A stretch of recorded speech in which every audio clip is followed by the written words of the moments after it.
branché, scotché, na ngonga oyo devant la télévision na bino, ba téléphone na bino, na 4 coins ya mokili mobimba, nord, sud, est, l'ouest, pourquoi pas aussi à Kinshasa où nous sommes, vous êtes branchés na chaîne na bino Dosta TV, donc masolo o bolingaka e bandi, masolo nga politique o yaka na bo solo e bandi.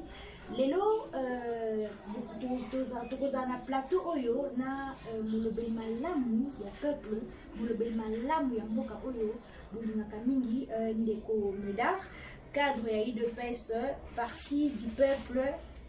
Donc tokoza na ye nde tokoki tomasole déjà vous allez brancher, vous allez scotcher na Dosta télévision. À la présentation c'est bien Kim Domingos la Suprême quoi. Nous avons déjà vers invité dans mon collègue pour nous koloba bonjour ndeko Médard. Moto opanzi sango na pesi moto pe na balade biso ya émission Dosta TV o boyebi ke ezali chaîne o ezali koloba bosembo na mboka na soko démocratique na pesi mboka mbote biso biso. Ndeko Médard, boni santé, boni malgré la pandémie qui nous a vu, mais comment vous allez bien? Merci mon panzi sango. Santé nangai ezali kolongono, santé à parti politique nangai de peuple ezali pe malamu. L'invité ceux qui ont vu makambo zoleka na mboka actuellement, quelques jours passés, tout le monde qui bâtir de balles réelles, tout le monde qui peut tout vivre en gros somoko ba assassiné 4 membres, il y a BDK puis 12 blessés. Lecture ni no sali na makambo oyo qui na zali na kokamwa mingi mpona mboka na Congo démocratique. Police ekozala kamala mboka ne kosala intervention parce que tout le monde est le Congo démocratique. Congo démocratique na mboka na biso soki omoni bato balati tenue ya la police na mozindo bazali garde républicaine bazali ba police te. Soki bozokende kosala intervention ekozalaka malamu bokende kosala intervention na manduki na baike bazali pe na manduki. Mais soki bato bozokende kosala intervention po botia bango na nzela na kimia botalisa bango lolenge etamboli na bango tine sika bakosuka baza na manduki te esengeli bokende ata na bamatrake ya pamba po bozongisa bango na nzela. Mais soki bato oyo baza na eloko te bokende na manduki bokende na masasi yango ndezali kopesa mbeba na mboka na biso Congo démocratique zali kolekisa ke ya solo tozali na police te tozali na armée te digne ya intégrité territoriale ya mboka na biso Congo ezali te. Mais ndeko Médard, est-ce que vous avez que tous en confinement, mais comment on a bango na nzela kotambola bongo? Est-ce que moi comme un tapage nocturne? Est-ce que moi était que ça là on m'avait parce que tolobi balobaki tous en confinement. Maman, ce que lobby confinement. Elingi koloba ke boko bimate ata eloko moko te. Wenze te, mutura balabala te, institution te, société te.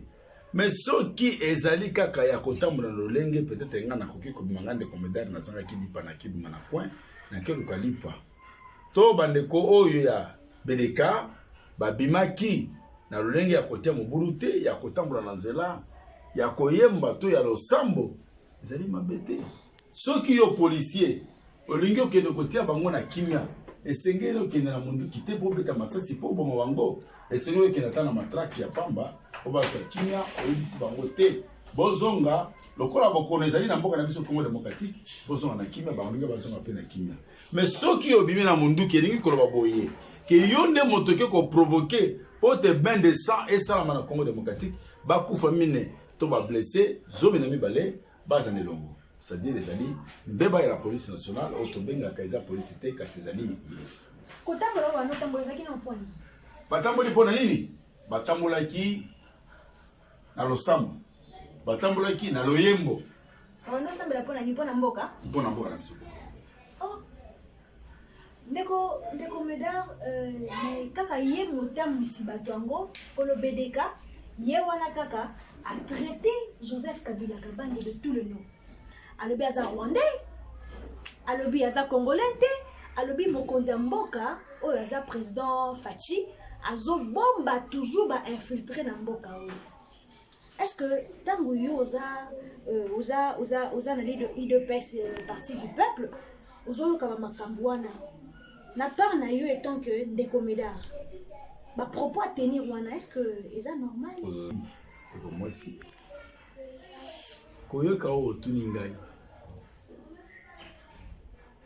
botamboli na bango ezalaki mabe te babomaki motu te basalaki ndeba te soki ya solo ezalaki na botamboli ya mabe esalaki gouvernement ayebisa mokonzi na bango kete tika na ntango oyo ezali lokola bokono ezali kotambola na mokili mobimba esengeli kimia ezala batambola te babanda esika moko babondela te babanda esika moko me ntango bino bolandi bango bobomi bango elingi koloba nini ke bino monde bobimisaki bokono oyo ezala mpona kosimba peuple congolais nyonso yango nde batambolaki mpo bakebisaki peuple congolais etala makambo oyo bandeko ya mapinga bazali kosala ezali ya sembo te ezali mpeto te mpona peuple congolais kasi bazali koluka te bokono oyo ebanda na peuple congolais.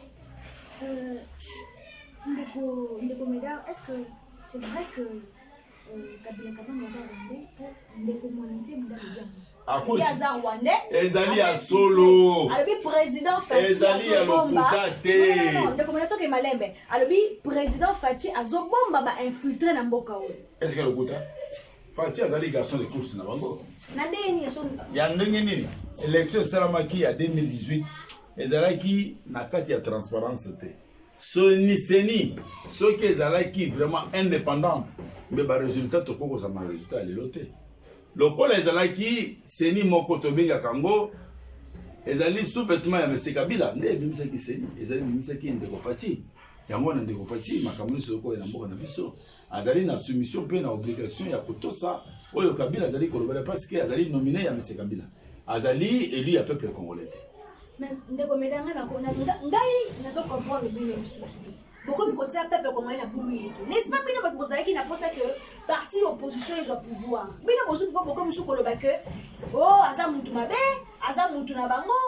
Tozo ebate. Kaka bino moko bato ango ya IDPS, parti du peuple, IDPS qui basa, IDPS ya Tshisekedi bino nyoso bokomi na babulu et bokomi ko wala likambo eza nini motie peuple congolais na confusion wana olobi na bosembo te IDPS le peuple ya mwana mboka Valentin Mubake o azali président elingi koloba boye biso tozali na continuité ya lutte pour que Congo démocratique comme ya solo état de droit et démocratie et banda baike nyonso ezala IDPS Chibala IDPS Tshisekedi Tshilo bazali ko kamba bazali na autorité morale na bango ezali monsieur Joseph Kabila ezali peuple congolais te tandis que biso tolobi bien IDPS que peuple oyo mwana mboka Valentin Mubake azali kokamba ozali mobokeseli ezali bokeseli ezali biso tozali mpona peuple congolais ezali parti ya peuple congolais oyo espoir ya peuple congolais ezali koyingela na kati na bango te mboka Congo démocratique ekozalaka jamais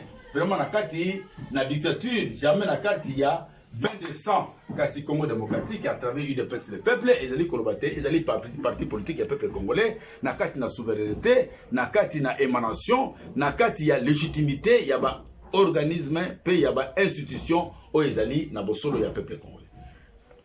Moi boyebi muke yo oza cadre na UDPS le peuple comment na lelo ndeko mwana mboka Dingwe afandi asali point de presse alobi que oya kosimba Jean-Marc Kabuya a posé une affaire naïe. Et puis jusqu'à l'intention il y a informé que il y a de cela beaucoup de temps oyo moi na moka fils ngo kwa kota na lisusu IDPS la kata IDPS comment kaka kokota IDPS ki basa ba point de poste na IDPS ki basa comment na siko na bango moko ba comme na nukom ba comme na bulu yeki bongo et tant que yo cadre ya IDPS uza le peuple. Merci ndeko mosi mopanzi sango IDPS le peuple tozali na bokeseni na bango ezala IDPS Chibala ezala IDPS Tshisekedi oyo Tshilombo azali ezala Kibasa autorité morale na bango ezali monsieur Kabila biso na bango tozali na bokeseni biso na bango tozali esika moko te ozola na ngai soki edingo alobi PPRD lobby azalaki na PPRD est-ce qu'il y a ça politicien toi koki kozala combattant lokola ba membre ya IDPS atako ya Chibala atako ya Etienne Tshisekedi à travers Tshilombo est-ce qu'il y a kozala atika na kati na PPRD asala masano na ya banoko sala atika politique pour les politiciens ezali ko toko kolokota n'importe qui te toko sala masano te Congo démocratique ezali mboka oyo esengeli te bana mboka bayingela kati na mboka na bango Congo démocratique to kosala masano te lokola bango kosala to ça esengeli kosala eza pona misolo te basombaka bato po baloba ke bazali ba congolais to bazali balobaka bazali ba politiciens ezali yango te ngai mwana mboka de comedar lolenge nazali parce que politique ezali constance ezali détermination engagement dans l'idéal na nazali na kati na continuité il y a lutte oyo ba 13 pères volontaires et de presse surtout mwana mboka Etienne Tshisekedi qui perd son âme ne tozali kokoba nango se kokoba pona Congo démocratique comme ya solo état de droit pe démocratie pas na kati na mboka na biso Congo démocratique ezali masanote ba idingo bazali kosala ba sosola politique ezali te ke omoni kuna bazali kozwa misolo po oyingela na kati po ozwa yo misolo te politique esengeli te obanda na bosolo po mboka na biso ebanda na bokonzi nyonso pe souveraineté ya solo na l'égalité ya peuple congolais na kati na légitimité et mon lelo tokomi ko réaliser tokomi mona lokola IDPS ezaki bien préparé te pona mona IDPS owa IDPS ya IDPS oyo parti du peuple te mais IDPS na mona mboka Etienne Tshisekedi personnellement et ingelaki biso ezalaki espoir ya peuple congolais lokola ezalaki espoir ya peuple congolais atako bandeko nanga bazali kolonanga bazali mikile bapaya elingi koloba ke Congo démocratique ingelaki na kati na IDPS kuna ezalaki espoir ya peuple tango ba livrer ye tango ba sacrifier Etienne Tshisekedi lokola lelo oyo elingi koloba ke esopaki wana te mwana mboka Valentin Mobake na IDPS le peuple nde tozali kokoba pour que Congo démocratique kangola ma crise oyo tozali nango et kangola ma peuple congolais atika la souverain le peuple est souverain nde yende muta pona ka bakambi po bakamba ye ezali masanote bazali kosala na IDPS Chibala IDPS Tshisekedi to oyo ya Kibasa yangote totambola na nzela konibanda awa po to yambayo to ya okutela nayo totambola otambola biso eza na bato bakomaka babengaka biso balobi ke mwana mboka aza influent ntango ofanda otala omona teke komi ofingisa mpe kombo IDPS tokomi mpo obanga nini tokoma mona loka boyaki mpo na intérêt moko quelconque bino nyonso boyaki ezalaki nango cope na bino après cope na bino makambo nyonso bino nyonso bokovoile baface mino moto akokoma na terrain na ye na place na ye parce que aza influent te ndeko mwasi olobi yango ompanisa olobi yango soki aza influent te parce que ye azalaki préparé politique te ye na lolenge bacombattant ya IDPS babundi mpe na barégime dictatorial ye asali yango mokolo moko te soki abandaki komela miliki na poto na makambo nyonso eza lokola oyo nde yango omona bango bazali koprivilégie M. Kabila mpo aboma bacongolais soki azalaki préparé lokola ngai ndeko Medar na lolenge oyo mais lelo tokoloba masano mosusu na Congo démocratique mpe Kabila akoki kozala la première personne d'être arrêté ata na lolenge nyonso même abimaki na minorité na élection mais Kabila moto liboso kokanga lokola azalaki préparé te lokola ye te nde azali koprivilégie Kabila mpo ke akoba na mboka na biso Congo démocratique na institution oyo ezali illégitime mais kaka bino bosangana kane bobimisela biso bacandidat koma kaka bino bosangana bobibiso tobimisa tomoni moto oyo bobimisa Martin Fayulu bobimisa bato ebele kaka bino batolandi bino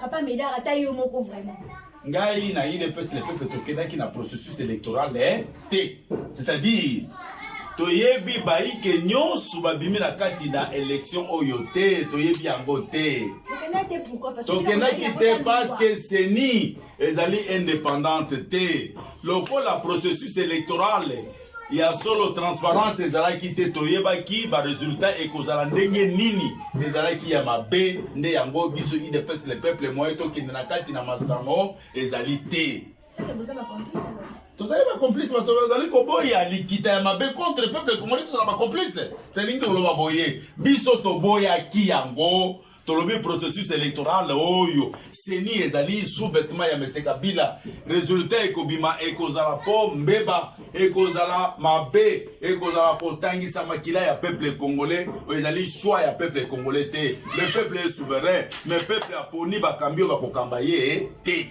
yo étant que cadre ya IDPS le peuple ntango omoni ke comme Nasuka, moi je suis fatigué du président. Et tant que vous avez un comment il y a UDPS, malgré que vous avez le peuple, bango bazaya, bango bazaya Etienne Tshisekedi. Bonne pour ça la nini. Bonne pour ça la nini. Bonne pour ça, bonne boya. Bon tiens moi na maboko. Yonde oyebite.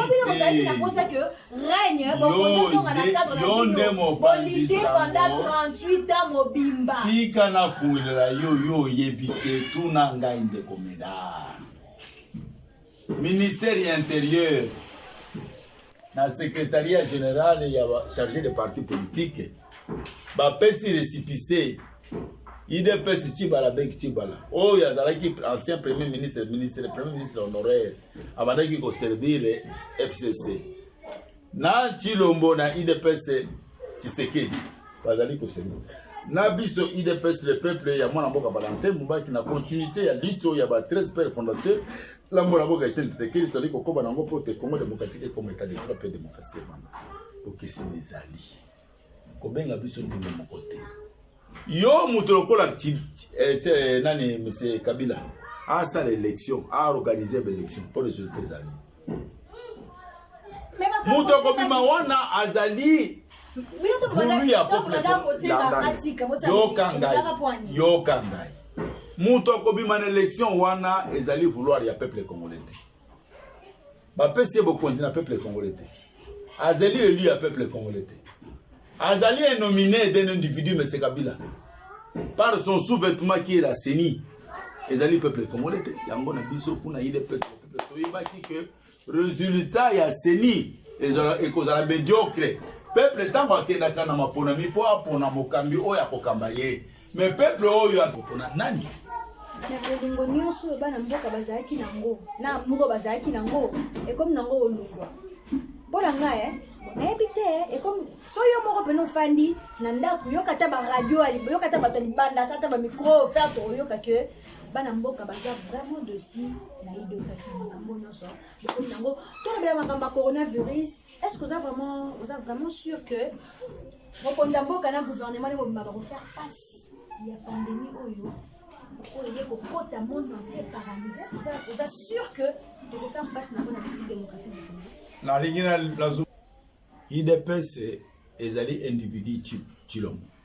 Ils allé IDPS qui est vraiment une constance, détermination, engagement dans l'idéal pour que le Congo démocratique comme la démocratie. C'est l'individu Chilombo avec M. Kabila pour une complicité pour que le Congo démocratique État et comment la société et comment le Congo bien privé à M. Kabila et M. Chilombo. Tout ce qu'on a vu, c'est le coronavirus. Ils allaient passer. Mawa, na soni. Mokolo yamita no leki lelo tozali poso moko na mikolo. Tomone makamoni na leki. Ba yebi bokono ya coronavirus bato batamula na distance ya 1 mètre. Bato bakuta na kati. Oh bokono ezali na mboka. Mais Kinshasa ville province ville institutionnelle ezali na 15 millions d'habitants. Et là on est salami mokolo ya mitano balobi bato bakende ko s'approvisionner. Misala ezalaka na Congo démocratique 4% ya chômage. Congo démocratique plus de 15 millions d'habitants. Ba alors on est basali. Basangi si batunyos na bawenze. Na babalabala, na ba moyen de transport. Basomba mo pikomi matembeleza ki na 500 francs et combien na 1500. Mon piko ya Congo ya pondo ezalaki na 2000 et combien na 1000 francs et combien na 5000 francs. C'est-à-dire ba yebaki malam bokono ate ezalaki te to sali nini. To pesi bokono na peuple congolais. Lokola bango bazali na budget moko insignifiant. Budget oyo ekoki ko signifier peuple congolais te. Lokola OMS, Organisation mondiale de la santé, bimisaki 15 milliards bakopesa kana ba mibu na ba mboka oyo bazali ko zanga mboka ya ko sunga bato oyo bazali na bokono bango pe bazali ki na koliki yake bakozwa mbongo oyo OMS okopesa bango ne basangisa ki bato nyonso mokolo mitano po te bokono wana ezali lelo simba mokolo ya lelo tunanga na poso mibale to sala statistique ya bokono wana na Congo démocratique soki komi lolenge nini or bato bakomi si bokono oyo ezali irresponsabilité et vraiment irresponsabilité ya gouvernement ya M.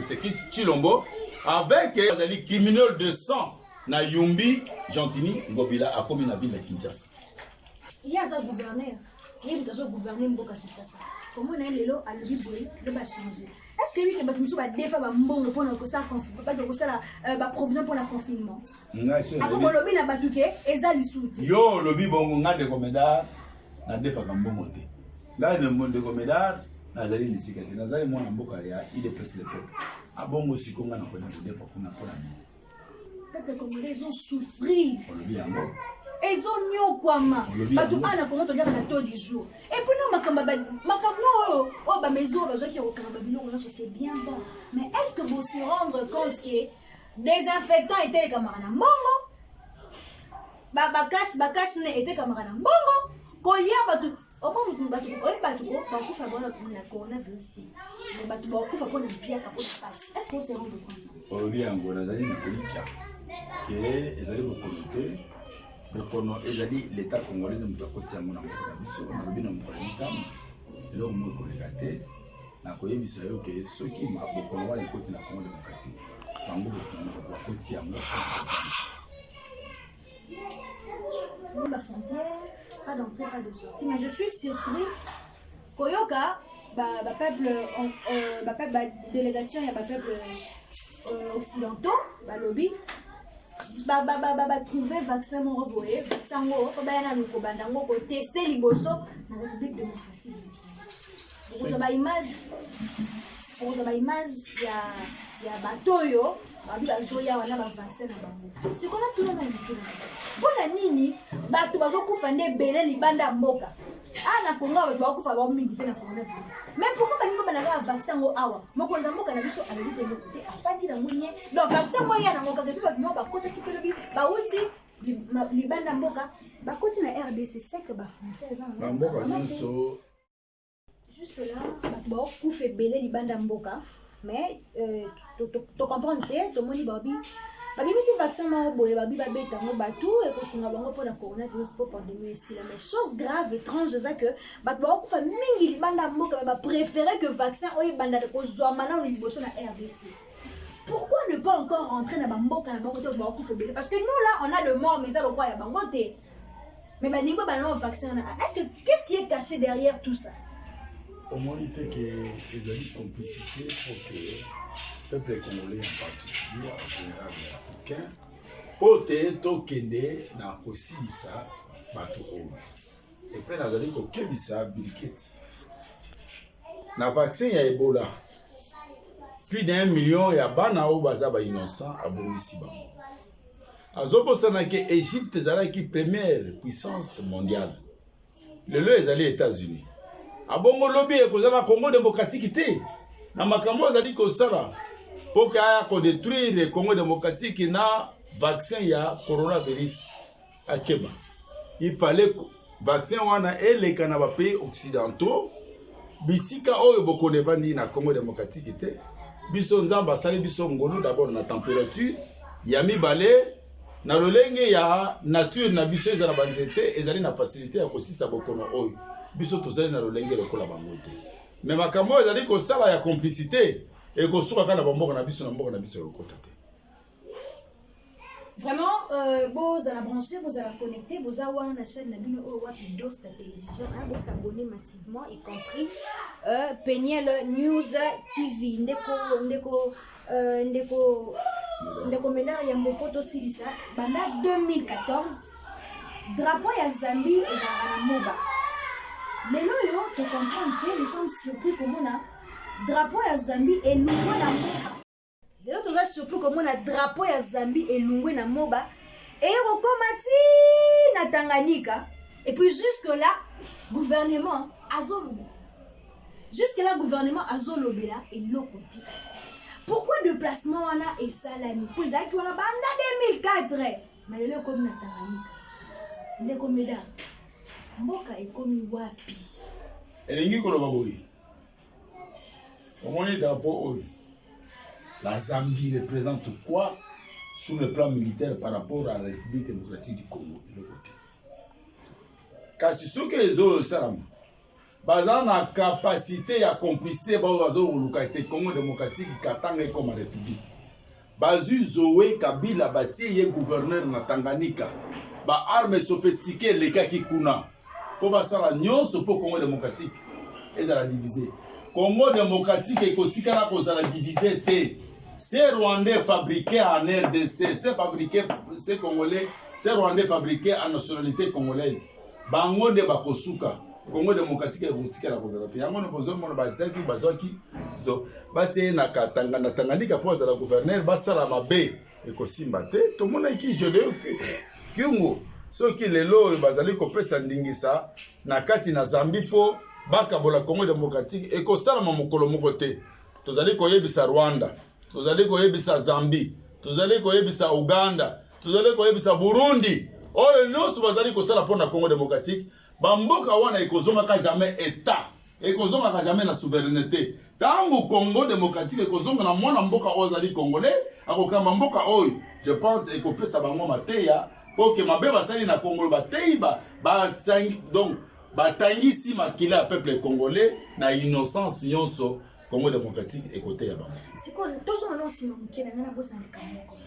Jusque là balobi ba voiture en commun taxi commis 3 personnes, le 4. Ba bus ba commis ba ya carburant qui tité. Bango ba ça ba entretien chaque jour.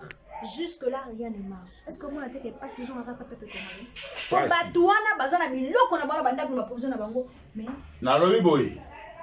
Mukolo oyo o pep ekitisa ki baril ya pétrole ezalaki na $100 ekiti na 30$. Congo démocratique ya solo les litres ya carburant ezalaki je pense na 1000 et quelques. Il fallait quitter attendre 500 francs congolais basalaki yango te. Abongo lelo masana wana batika. Congo démocratique, tous allez subir les conséquences. Il y a non-gouvernance. Conséquence, il y a illégitimité de l'institution. Conséquence, il y a manque de souveraineté. Conséquence, il y a pouvoir, il y a non, il y a émanation, il y a peuple. C'est-à-dire, il y a comme Kati et Zani. C'est la Kinia.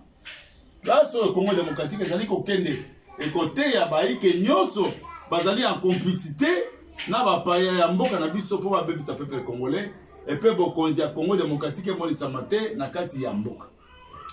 La télé c'est le temps, donc c'est le temps, nous sommes presque à la fin de notre émission pour aujourd'hui. Yamboto silisa na mwana mboka de Comidar. Boni santé à président Mbaki et UDPS du parti du peuple. Voilà, mon amour Valentin Mbaki, c'est l'unique politicien congolais qui est crédible. Alors, bien, l'unique politicien crédible en RDC, avec tout espoir, il y a un peuple congolais, c'est Valentin Mbaki. Avec Valentin Mbaki, vraiment, nous avons l'espoir. Pourquoi? Au côté là, il y a la liste de mafia, la liste, il y a paix, il y a M. Kabila, Valentin, mais c'est figure jamais. Valentin Mbaki demeure toujours dans la continuité, il y a lutte. Il y a 13 pères fondateurs Naïtienne Tshisekedi, Ezaliko Lakisake, Yende Elika ya peuple congolais, le parti politique qui dépasse le peuple, Ezali na santé malamu na Zaliko Senga, ba congolais nous bisika bazwami na 5 continents, va se faire adhérer na kati na IDPS le peuple. D'ailleurs, ba fiche d'adhésion ya IDPS le peuple, ezwami na biteni nyonso ya mokili mobimba bisika bazwami ba s'adhérer na kati. D'ailleurs, à part Bokono et Tungisi Biso, ceux qui va congolais ba frontière nyonso ba komona mwana mboka Valentin Mbaki ya kosala mobembo ezala na France ezala na Suisse to na Canada bisika nyonso e kozala esengo mingi pour peuple congolais ba s'adhérer na kati na UDPS. Yambotoka bona pona lelo ngana opesa merci mingi na équipe mobimba ya Dos la télévision. Je dis merci au propriétaire, le DG de Dos la télévision. Je dis merci à notre Dieu, le créateur du ciel et de la terre. Je dis merci aussi na bateau et nyonso bazalarawana toujours pour la Dos la télévision et Peniel News avec Peniel News TV, je voulais dire. Merci beaucoup. Je dis joyeux anniversaire au Essa la Maraté, mais na molandi munene ya Dos la télévision, Peniel News TV. Oyaza Michael Boko, je leur donne depuis Paris. Je lui dis coucou, bonjour. Je dis aussi merci na molandi na biso du Soussou, Christian Zibidi, que je salue en passant. Ndeko Medar, cadre ya UDPS. l'IDPS, le peuple, Yamboto Kabano Lelo, Nalingi, oh, pesa conseil moko, les arrivés souvent, na d'autres nabiso, conseil nabiso lelo ozala, au petit conseil moko, na gouvernement, d'abord, au petit conseil moko, na président Zokamba biso, et puis au petit conseil nangai, toni nangai ezali na peuple congolais tout la moko, tokende liboso, mboka na biso Congo démocratique. Napesi mbote na baike bazali kolanda ngai mwana mboka vraiment docteur Mabondo esika zomi na Paris, JP Manga azali na Paris, papa Nestor Ngoya besiki bozwami nazali kopesa mbote na couple Gédéon Germain oyo azali mopanzi sango azali mosali na Nzambe na Paris, vraiment Gédéon mosusu azali pe na Paris na mwasi pe kaka Germaine, na pesi bino livre, na pesi bino mbote mingi. Na pesi mbote na mama Christine, nandeko na ngai omo na ngai bedara esika zwami, mbote na bino mingi. Na pesi mbote na mama de Boulonnais, na pesi bino mbote mingi. Na pesi mbote na Eva esika zwami na Canada, ndeko JP na Toronto na Canada, na mbote na papa Eva esika zwami na Canada, na pesi bino mbote mingi. Na pesi mbote Christian Bola, na pesi mbote mingi. Na pesi mbote na Billy Kivu esika zwami na pesi mbote mingi. Na pesi mbote na kopesa mbote na mama Mado esika zali na Londres, nazali kopesi na France esika zwami. Na pesi bino nyonso mbote mingi, nazali kopesa mbote vraiment na bandeko nyonso bazali kosunga ngai butu moi. Ndeko medala azali koloba ke atako bino bozali na bisika bizwami na kati ya bandako, mais biso awa vraiment pasi mama Vela na posi mbote. Mama de Boulonnais na pesi mbote mingi. Na pesi bino nyonso mbote mingi bisika bino bozwami. Kimeza na mama bota na bino elongo na ba nyonso bazali ko samuna biso na tango oyo ndeko Blaise siko zomi na Canada mbote mingi na États-Unis mbote mingi. Moi je vous dis merci beaucoup. Si José ne revient pas, je serai toujours là au four et au moulin. Et je voulais encore rappeler une chose, que toutes les propos tenus au cours de cette émission, c'était à mon invité, c'était pas à moi. Moi j'ai juste fait mon travail. Et puis tout ça toujours là pour n'accrocher la vie de ça là où ils sont vrais. Tout ça à titre toujours vérité sur vérité. Je vous aime bien. À la présentation c'est bien Kim Domingos la suprême quoi. Donc bye bye et bisous.